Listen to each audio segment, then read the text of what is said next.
0157 on the UK time. This is JTV. Agree or disagree, this is the place for you. Now, this morning we have a review of a video that was sent to me by a good brother of mine, Tarkinu Nupu, my special guest today. And I'll be asking him some questions about this video, because Tarkinu Nupu has said to me that he has found Osiris and Jeb in the Holy Bible.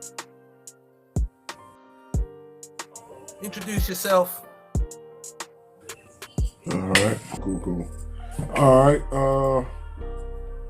true peace to everybody that's out there who will come through a little later on.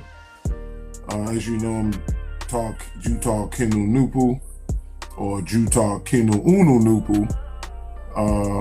And yeah, the videos is gonna be more. It's gonna be some more parts because this is very heavy. A lot of the information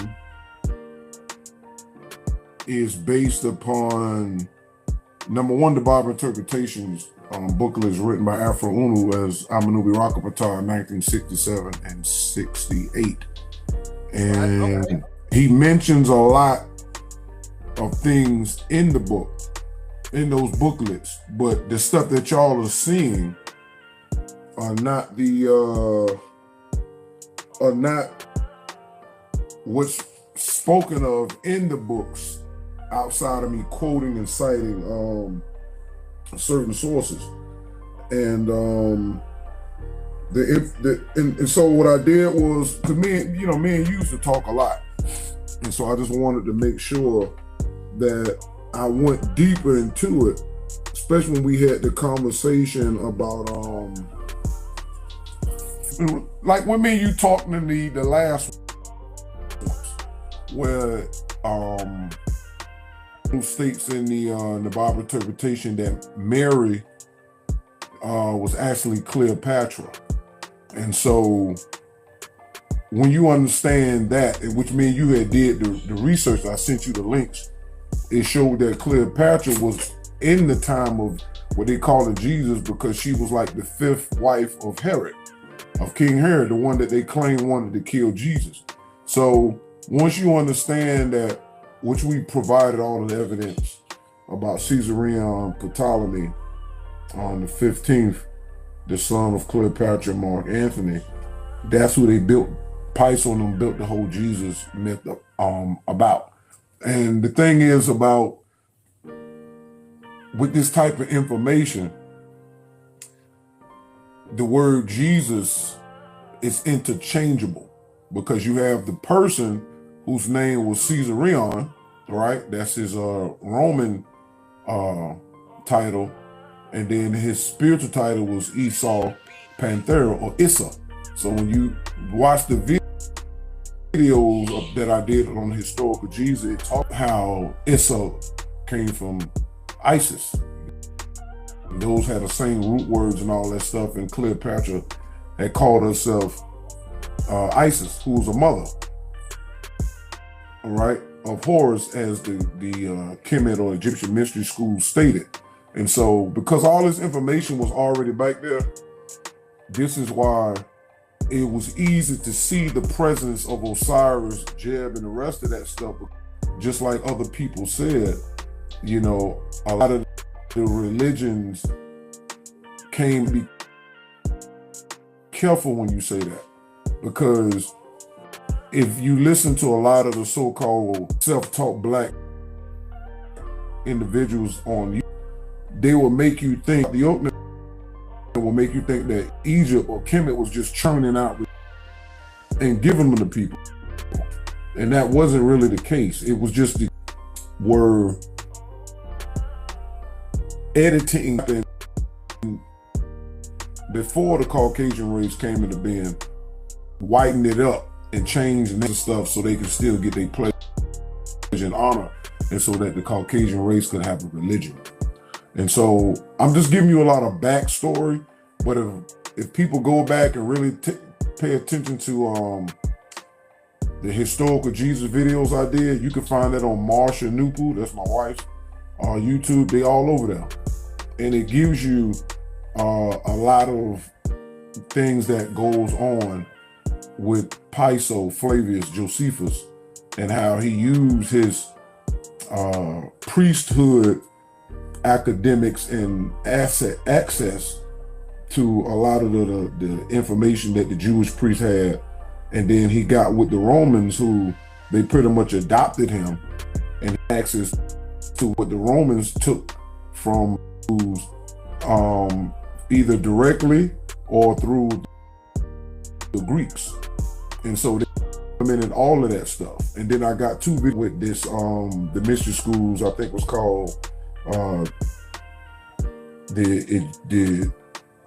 I think it was called the Egyptian or the Kemet Mystery Schools, Greeks in Genesis chapter 9, chapter 10, something like that. It was 2 parts.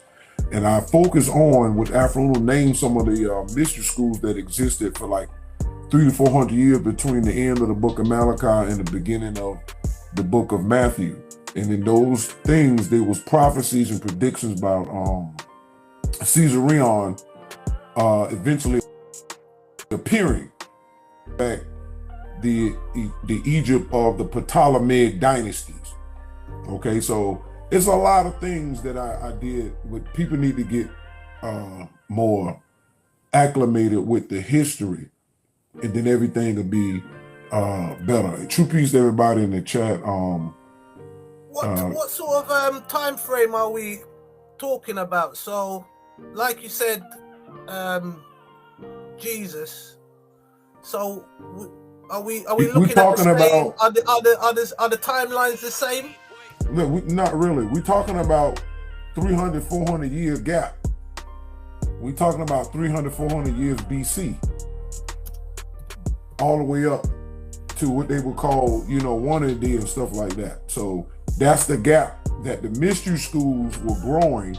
Some were Phoenician or Arab, and then other mixed, because the Greeks was taking information out of Kemet. And so it produced a bunch of different groups. The Jews had partial of that information too. So by the time you get all the way up to Constantine, now you're talking about 700 years, right? Because you got 400 years gap between Malachi and Book of Matthew. Then you go to the Nicene Council, 325 AD, 400 plus that 3, that's like 700 some years. And what they were discussing in the Nicene Council and the other stuff was like Arius and all these different people who was arguing about the substance of Jesus, and was Jesus the same as the Father and the essence, and all that type of stuff was going on. But this was rooted in the 400 years prior to that, in the BC area, before the Christian era, that they was making all these different schools of thought had came out of that. And so because of that is why they had, and then the Jews and all this, you got to understand that all of this was part of what the cycle had called for, because Ghost God, Osiris and Isis, Ghost Goddess and Three Ether General was already predestined for this type of stuff to take place. Like I said, the Caucasian as a race didn't have religion in the sense, like, because they came from the Hindus. They was ghost eyes from the Hindus, and they took some of the information that the Hindus had, and then the rest of the information, because they were going to still be worshiping the Egyptian gods who had taken on names in the Hindu religion and other religions. That's why when you study the names and the titles and what these so-called mythological gods do, you can see that. So Osiris would be known as Yama in Hinduism, and Yama was like a blue guy with a big scepter, and he rode on a blue cow, and he would snatch the souls. Yama is the Hindu god of death, king of ancestors and final judge on the destination of souls. He also is the restrainer. He is also known as the restrainer or king of ghosts. Pay attention to the word ghost. Or king of justice. And is considered the regent of the South Quarter. Yama may also be referred to simply as death, due to his responsibility for good decision making based on records of a person's deeds. The god is particularly associated with the rule of law. Yama is also present in Iranian mythology, traditional Chinese and Japanese mythology, and elements of Buddhism.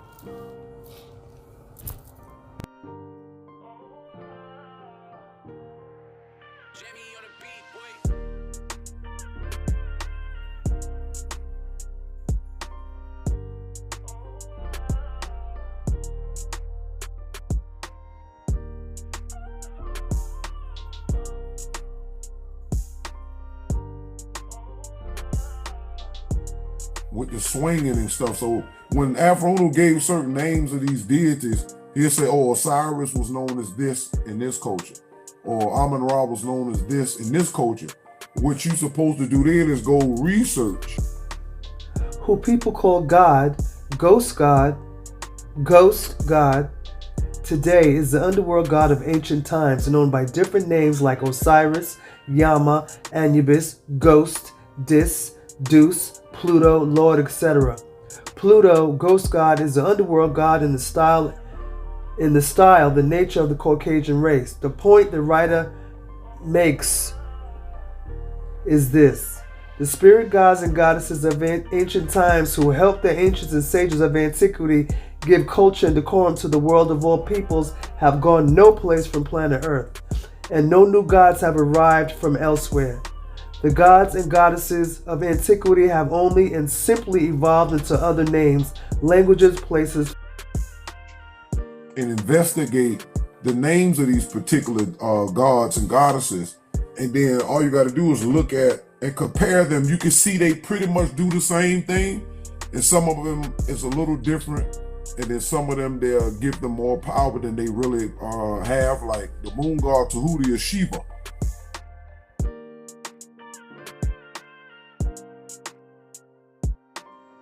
And if you look at Shiva, Shiva is the deity with 6 arms, which is kind of masculine with breasts and all that stuff. Now, how you know that's Tahuti? Because Tahuti is a hermaphrodite spirit.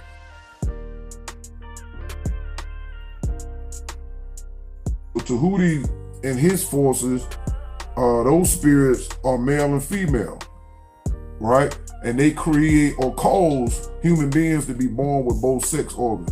And then in the elite or the Masonic part of it, Tahuti takes on the form of Baphomet.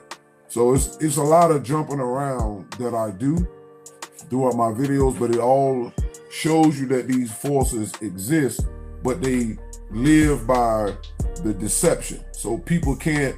So if a person be like, oh, the Osiris and Osiris myth. So the forces cause man to put words in the title of something so it can create doubt. So if I say myth, I automatically know that a myth is not real. The same way if you was talking about Superman or somebody, you would put, if you put comic book in the title, anybody who's associated with Western understanding, they'll be like, oh, comic book definitely means it's fake. Or if they make a movie and say, oh, this was adopted from the comic book, you'll be like, oh man. So this is the stuff.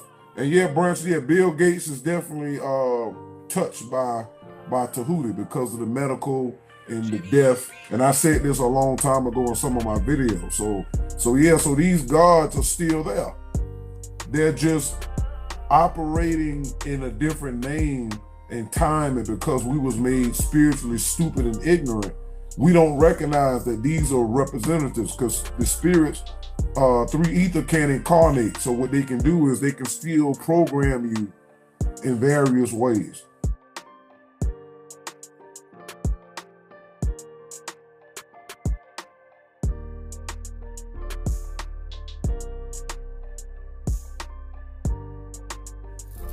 Mercury exposure has been shown to alter the mating behavior of white ibises, leading to fewer chicks and reduced reproduction rates.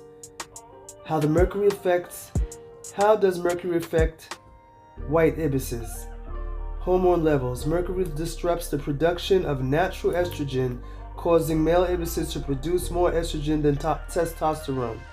Courtship behavior. Male ibises exposed to Mercury are less likely to court females and more likely to pair with other males. Parenting behaviors. Mercury exposed ibises are more likely to abandon their nests. At this point, it doesn't even matter if the ibis bird is white, because this one right here, he doing the most. That ain't even a bird that he poking into. Excuse me, what the actual... Natural sources. Volcanic activity. Mercury is released into the atmosphere when volcanoes erupt. Weathering of rocks. Mercury is released into the environment as rocks weather. Forest fires. Mercury is released into the atmosphere when forests burn. Human activities. Burning fossil fuels. Mercury is released into the air when coal, oil, and wood are burned for energy. Osiris is in the atmosphere everywhere, so you can see the comparison.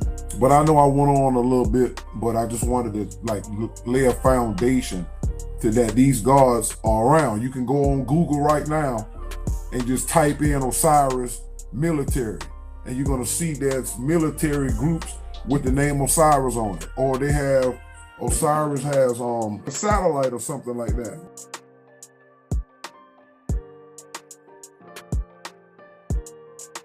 You're looking at live pictures of the sky above the Utah Test and Training Range. In less than an hour, a 4.5 billion-year-old piece of the ancient solar system will be landing here in the desert. This is live coverage of NASA's OSIRIS-REx sample return. There's been nothing like OSIRIS-REx in NASA's repertoire. I like to call it the Daredevil spacecraft. 10 seconds. 9, 8, 7, 6, 5, 4, 3, 2, 1. And liftoff of OSIRIS-REx, its 7-year mission to boldly go to the asteroid Bennu and back.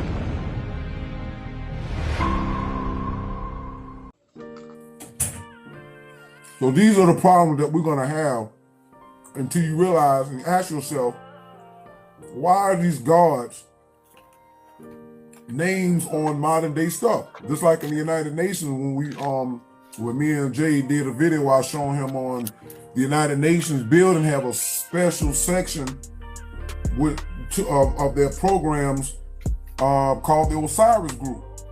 So when you realize that these gods are still around doing things up to date. The gods and goddesses of antiquity have only and simply evolved into other names, languages, places, philosophies, and activities, using persons and things for their best interest and in their best interest. Spirit beings use and control flesh and blood beings for their own survival and pleasure and well-being. Let it be remembered always and let it be known. Spirit beings are programmers and controllers of people, places, and things. And their well-being comes first. And Osiris, which they tell a lie by saying he's the god of vegetation and resurrection. How? When you're dead. Death cannot resurrect.